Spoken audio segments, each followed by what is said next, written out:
ভাই বোন এবং আইন শৃঙ্খলা রক্ষাকারী বাহিনীর ভাইদেরকে জানাই সংগ্রামী সালাম ও শুভেচ্ছা। আসসালামু আলাইকুম। সংগ্রামী ভাই বোন, আপনারা সকলেই আজকে জানেন কেন আমরা প্রেস ক্লাবের সামনে এই সমাবেশের আয়োজন করেছি। আপনারা জানেন এই ব্যানারে লেখা আছে সংখ্যালঘু, ভারতের সংখ্যালঘু মুসলিমদের উপরে যে অত্যাচার চলছে এবং নতুন যে আইন তৈরি করেছে এই গুজরাটের কসাই মোদি, ওয়াকফ আইনের নাম দিয়ে মুসলিম নিধন এবং মুসলিমের যত স্থাপনা নিধন, এই জন্য যে নতুন প্রচারণা সে শুরু করেছে সেটা আজকে থেকে নয়, এটা তার মাস্টার প্ল্যান। যখন থেকে ভারতের রাষ্ট্রের দায়িত্বে এই কসাই মোদি এসেছে তখন থেকে ভারতের মুসলিমদের উপর অমানবিক নির্যাতন নিপীড়ন একের পর এক শুরু হয়েছে।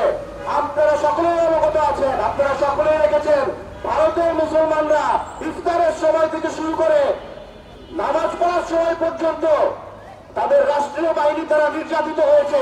তারা সুষ্ঠুভাবে তাদের নামাজ আদায় করতে পারেনি, তারা তাদের ধর্মীয় আচার আদায় করতে পারেনি।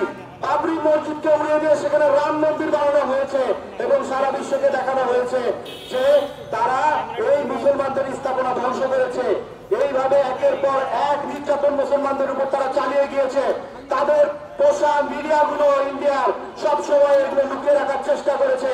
কুরবানির সময় মুসলমানদেরকে কুরবানি করতে দেওয়া হতো না, নামাজের সময় নামাজ পড়তে দেওয়া হতো না, মুসলমানদের দাড়ি রাখতে দেওয়া হবে না, মুসলিম মেয়েদেরকে নিকাব করতে দেওয়া যাবে না, তারা বোরকা পরে মাদ্রাসায় তারপরে শিক্ষা প্রতিষ্ঠানে যেতে পারবে না। এই ধরনের নানা ধরনের নির্যাতন নিপীড়ন ইন্ডিয়াতে চলছে আর চলছে।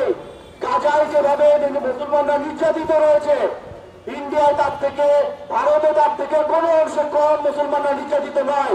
অথচ তারা তাদের মিডিয়া দিয়ে বাংলাদেশের দিকে আঙুল তোলে যে বাংলাদেশের সংখ্যালঘু হিন্দুরা নাকি নির্যাতিত হচ্ছে।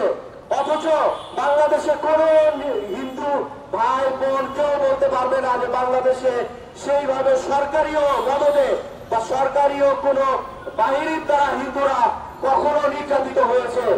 তো এখনো আমাদের রুখে দাঁড়ানোর সময় এই মোদি, এই কসাই মোদি, এই ফ্যাসিস্ট হাসিনাকে তার দেশে রেখে নানা ধরনের চক্রান্ত করছে, সেই সাথে সাথে মুসলিমদের উপর নির্যাতন করছে। এখনই আমাদের সময়, এখনই এদেরকে প্রতিহত করতে হবে। গাজা তো অনেক দূরে, গাজায় নির্যাতিত হচ্ছে, তাদের জন্য আমরা দোয়া করতে পারি, আমরা প্রতিবাদ জানাতে পারি, কিন্তু ইন্ডিয়া আমাদের প্রতিবেশী দেশ, আমাদের পাশের যে ভাই বোনেরা নির্যাতিত হয়েছে তাদের জন্য এখনই আমাদেরকে রুখে দাঁড়াতে হবে। প্রয়োজনে আমাদের দলীয় যে সিদ্ধান্ত, আমাদের চেয়ারম্যান মহোদয় বলেছেন প্রয়োজনে আমরা লং মার্চে যাব, আমরা ইন্ডিয়ান এম্বাসি ঘেরাও করবো, তাদেরকে জবাবদিহির মধ্যে আসতে হবে। কেন ইন্ডিয়ায় মুসলমানরা নির্যাতিত হবে? কেন তাদেরকে সংখ্যালঘু হিসেবে প্রতিটা পদে পদে তাদের মৌলিক অধিকারকে ক্ষুণ্ণ করা হবে? যদি এটা অবিলম্ব বন্ধ করা না হয় তাহলে এই কসাই মোদিকে মনে রাখতে হবে হাসিনা পালিয়ে গিয়ে কালখড়ের উপর আছে, তিনি পালিয়ে গিয়ে কালখড়ের মধ্যে যাবে, কোনো জায়গা পাবে না। তাকে সেই নদীতে শ্রীলঙ্কার ওই সাগরে ভাসতে হবে হাসিনাকে নিয়ে, হাসিনার ফুটো নৌকার মধ্যে।